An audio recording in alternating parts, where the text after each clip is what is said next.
क्या flash Gojo को touch भी कर सकता है? और ये सवाल तब मेरे दिमाग में आया जब मैं स्क्रिप्ट लिख रहा था हाउ पावरफुल इज गोजो, और साथ में आखिर फ्लैश है कितना ताकतवर की। और ये सवाल समझो तुम जरा, एक कैरेक्टर जिसके पास इन्फिनिटी है, गोजो सतूरो, मतलब कि अगर गोजो चाहे तो खुद के और एनिमी के बीच की डिस्टेंस को इन्फिनाइट कर सकता है, जिसकी वजह से कोई उसे टच भी नहीं कर सकता फाइट के दौरान। और दूसरी तरफ है फ्लैश, जो कि लाइट की स्पीड से ट्रैवल करता है। अपनी स्पीड से वो मल्टीवर्स में आना जाना ऐसे करता है जैसे हम अपनी नानी के घर आते जाते हैं। पर क्या फ्लैश इतनी तेज़ दौड़ सकता है कि वो इन्फिनिटी को सरपास करके गोजो को टच भी कर सके? और अगर अभी तक आप नहीं समझे तो मैं कहना चाह रहा हूँ कि फ्लैश लाइट की स्पीड से तेज़ भागे, और इतना तेज़ कि वो इन्फिनाइट डिस्टेंस को कुछ सेकंड में ही ख़त्म कर दे और गोजो को बस छू के दिखा दे। और आपको सुनने में ये बहुत सिंपल सी चीज़ लग रही होगी, क्योंकि फ्लैश ने इतने यूनिवर्स में आना जाना किया है कि सबको लगता है कि उसकी स्पीड को कोई सरपास नहीं कर सकता। और सही बताऊं तो मुझे भी नहीं पता कि इस गोजो वर्सेस फ्लैश की फाइट का आउटकम क्या होगा, क्योंकि फ्लैश लाइट की स्पीड से भी ज़्यादा तेज़ गया है और गोजो की एबिलिटी इन्फिनिटी की बात कर रही है, जो कि तभी हासिल हो सकती है जब फ्लैश लाइट की स्पीड से बहुत तेज़, मतलब कि बहुत तेज़ दौड़े, जैसा फ्लैश कर भी चुका है कई ओकेशंस पे। पर अगर थियोरेटिकली जाऊं तो एक प्रोफेसर ने इन्फिनिटी को एक्सप्लेन करते हुए कहा था कि infinity is not just a number, it's just your mind. उनके एग्जाम्पल से समझाता हूँ। मान लो तुम दो लोगों को लाए हो, एक इंसान जिसको 100 करोड़ तक गिनती आती है और दूसरा इंसान जो कि केवल 20 तक गिन सकता है। तो जो इंसान केवल 20 तक गिन सकता है उसके लिए इन्फिनिटी 21 नंबर ही हो जाएगा, और उसके बाद वो कह सकता है कि हाँ बहुत ढेर सारे नंबर हैं 20 के बाद, मतलब कि इन्फिनाइट नंबर हैं। पर जिस इंसान को 100 करोड़ तक गिनती आती है वो कहेगा कि 100 करोड़ के बाद इन्फिनिटी है।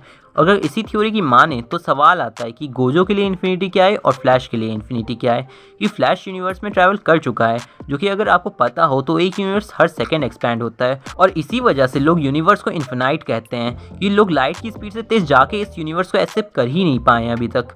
और अगर गोजो की इन्फिनिटी केवल यूनिवर्स को इन्फिनाइट कह रही है तो शायद फ्लैश गोजो को छू लेगा। पर फिर भी गोजो को टच करने के लिए फ्लैश जब अपनी स्पीड का यूज़ करेगा तो मेरे हिसाब से वो टाइम ट्रैवल या यूनिवर्स से ट्रैवल कर लेगा, पर गोजो को टच नहीं कर पाएगा। कि आप मानो या ना मानो, पर फ्लैश का अपनी स्पीड पे कंट्रोल नहीं है, वो चाह के भी खुद को नहीं रोक सकता टाइम ट्रैवल करने से। और अगर वो लाइट की स्पीड से तेज़ गया कि गोजो की इन्फिनिटी को क्रॉस करने के लिए उसे लाइट की स्पीड से तेज़ जाना ही पड़ेगा, तो फ्लैश कभी गोजो को नहीं छू पाएगा। और अगर गोजो की इन्फिनिटी आउटवर्ड लेवल की है तो फ्लैश की लीग का हीरो है ही नहीं गोजो सतूरो, कॉस्मिक आर्मर सुपरमैन वगैरह को लाना पड़ेगा इसके लिए। पर ऐसा ज़रूर हो सकता है कि फ्लैश टाइम ट्रैवल करके पीछे जाए और गोजो को जान से मार दे, पर केवल तब जब वो एक गॉड को मार के और गॉड की हुई मौत से हज़ारों कॉन्सिक्वेंसेस झेलने को रेडी हो, क्योंकि पता नहीं गोजो क्या है और गोजो को मारने का फ्लैश के ऊपर क्या इफेक्ट होगा, क्योंकि गोजो की एबिलिटीज एक नॉर्मल इंसान की समझ से परे है।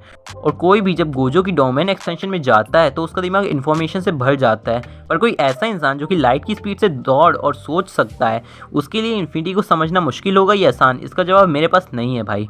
पर लास्ट में प्लॉट और फैंडम ही सबको जिताता है, और मैं नहीं मानता कि गोजो की टेक्निक को सरपास करना उतना आसान होगा किसी के लिए भी। आप बताओ, आपको क्या लगता है कि फ्लैश सच में इतना पावरफुल है कि वो गोजो को हरा सकता है? और मैं चाहता तो नहीं कि फैंडम जीते, तो अगर साथ में फैक्ट्स भी रख पाओ तो मजे आ जाएंगे। पर क्या आपको पता है जुजुत्सु काइसन की तरह डीमन स्लेयर यूनिवर्स का भी एक ऐसा कैरेक्टर है जो कि अनस्टॉपेबल बीस्ट है? जी हाँ, योरीची सुगिकोनी। अगर नहीं जानते कौन है ये कैरेक्टर तो सामने जो वीडियो पॉप हो रही है उसे चेक करो जाके। बाकी बताना मत भूलना गोजो वर्सेस फ्लैश में आखिर कौन जीतेगा। This is hero chat signing off.